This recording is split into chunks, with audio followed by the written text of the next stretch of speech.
Hello, this is the CDR presentation for Dr. Hill Group 3. I'm Johanna Rodenbeck. I'm Alyssa Bonifacio. I'm Colin Browning. And I'm Charles Darriso. All right, so to start off with, for the Catapult Challenge, the goal of this challenge was to design a catapult that was either extremely accurate or very powerful, and some people even chose to do both. Our team decided to focus solely on making a powerful catapult, so all of our designs were obviously designed to be powerful.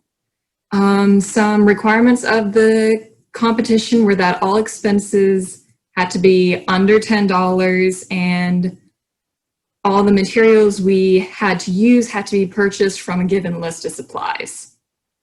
Supplies purchase order would be determined by, or was determined by, a silent auction, and the highest bidder for each slot was determined by how much you were willing to spend for each slot.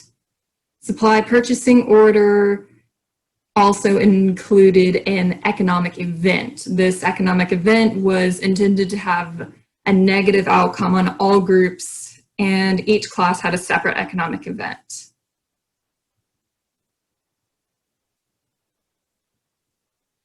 As for the timeline of this challenge, the first due date we had was the proposed design, which was due on October 12th, and then our PDR, or preliminary design report, was due October 26th, and then on the same day we had the silent auction.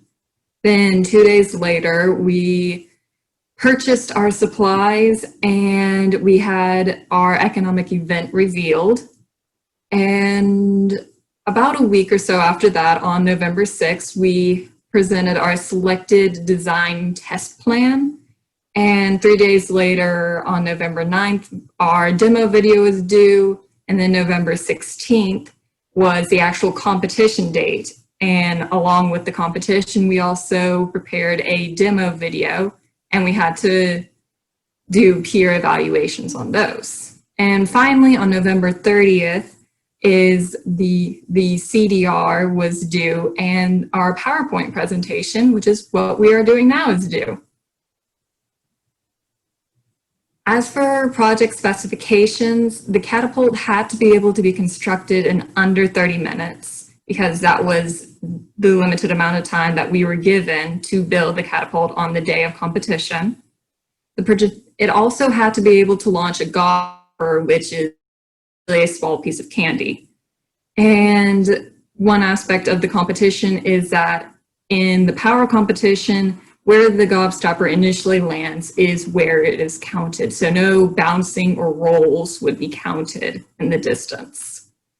Obviously, it also had to come in under our $10 budget and be able to have some wiggle room for our economic event. That $10 was also the total amount we had to spend on both supplies and to bid on the silent auction. So we had to do it, obviously. And essentially all materials, none of which were guaranteed depending on your order in the silent auction. So as a result of this, we prepared multiple designs before the auction. So in the event that we got a later selection time, we would still be able to make a functional catapult. As you can see, this is our recommended design and the design we actually wound up using. It essentially has a square base with a length and width of 4.5 inches and then a height of 5.5, so it's a rather compact design. It's composed of packing tape and a bottle cap along with one large tongue depressor and 10 popsicle sticks. We also used 8 1/4-inch rubber bands to secure the popsicle sticks in place, and we used 2 1-inch rubber bands to provide a little bit of extra power for our catapult. Interesting features about our design is that the frame also features 2 X shapes, which essentially hold the primary bar, which stops our catapult from shooting at the ground. And the rubber bands provide a lot of additional tension, which gave us the ability to obviously get more power. And in total, our merit score for this design was 6.67. As far as feasibility criteria, the goal was that it would have to be able to launch a gobstopper multiple times, and it couldn't sway side to side. So stability was a very important factor in our design process. And it obviously couldn't collapse, because a collapsed catapult could not launch a gobstopper, unfortunately. And it has to be able to be built with under $10, which was completely necessary.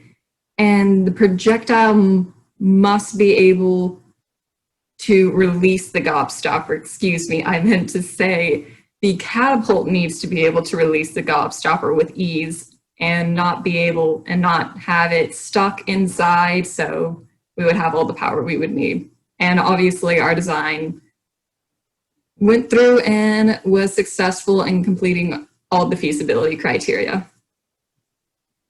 And as you can see here, we have our potential failures that could have happened. And thankfully, due to some changes and alterations on our part, we were able to get almost all the potential catastrophes out of the way. The only one that maintained being a little bit troublesome was the possibility that we would be outbid during the silent auction. However, as you'll see later on in the presentation, this really was not that big of a deal in the end. And now for the results of the pre-competition event. On the day of the silent auction, we intended to be first and had allotted a budget of $6. However, at the last minute, we were outbid at second place, and we were forced to accept sixth place, making us the last people in line to get our supplies. Initially, we were extremely concerned about this, but it actually wound up working in our favor. And the economic event sounds a little familiar because we ran into a pandemic.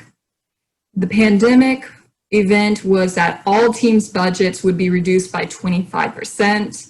For ours, we had a remaining budget of $9.50. That reduced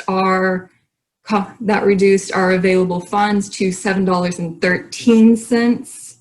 But this event oddly worked in our favor because since we spent so little money on bidding for a place, we had a surplus of funds, and other teams did not have as much money as they initially thought they would have.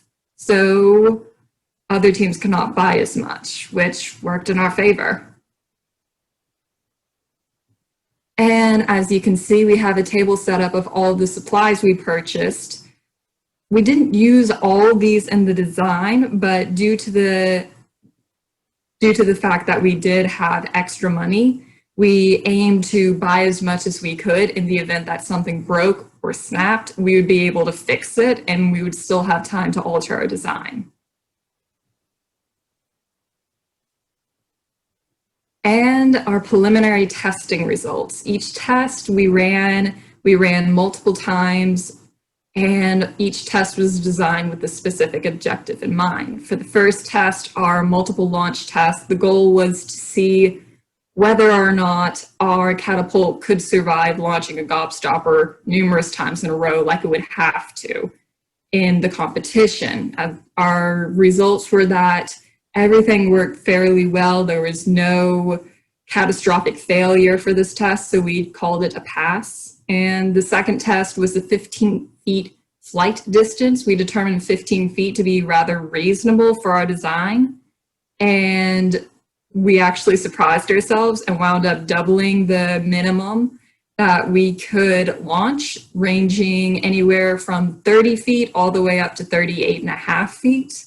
Needless to say, we passed the test. And the next test was the Catapult swaying test. The goal of this was to ensure that the catapult was stable and wouldn't break or sway in any way. So after multiple launches, we checked to see if it could move or if it broke anything. After many tests, nothing broke, so we felt pretty good about it. The second to last test was the projectile flight direction test. This was important because we had noticed in our design that it wasn't always flying in a horizontal line. Instead, it was going in a diagonal line, or it was going up and not out. So we devised this test to see if it really was a problem. And we discovered that our gobstopper liked to hit the ceiling, but after about 5 or 6 tests, we determined it really wasn't that much of an issue, as the competition would be taking place outside, and we judged that the catapult passed the test. And of course, the final test was the snap test, as I call it. Pretty much, we wanted to make sure that nothing snapped or broke in the middle of the competition, where at that point we wouldn't be able to fix it. So it was very important to us that everything stay in one piece. And after we ran all of our tests, we went back and we checked to see if any of the items had snapped or broken or were in any danger of this. And we discovered that everything was still in pretty good condition, so we judged it as a pass. And our competition day results, the results were pretty much as we expected. We did build our catapult with the goal of power in mind. So we did very well in the power trials, surpassing the furthest distance 2 times and making it almost all the way the first time. So we were very happy about that. As far as accuracy, we did not fare as well. As you can see, we had about a 6% average, which is not the best, but that was not what we were aiming for. And obviously, things went very smoothly in our case. And let's see, is there anything else we need to cover? Nope, that is everything. All right, well, thank you very much for your time, and we hope you have a good day.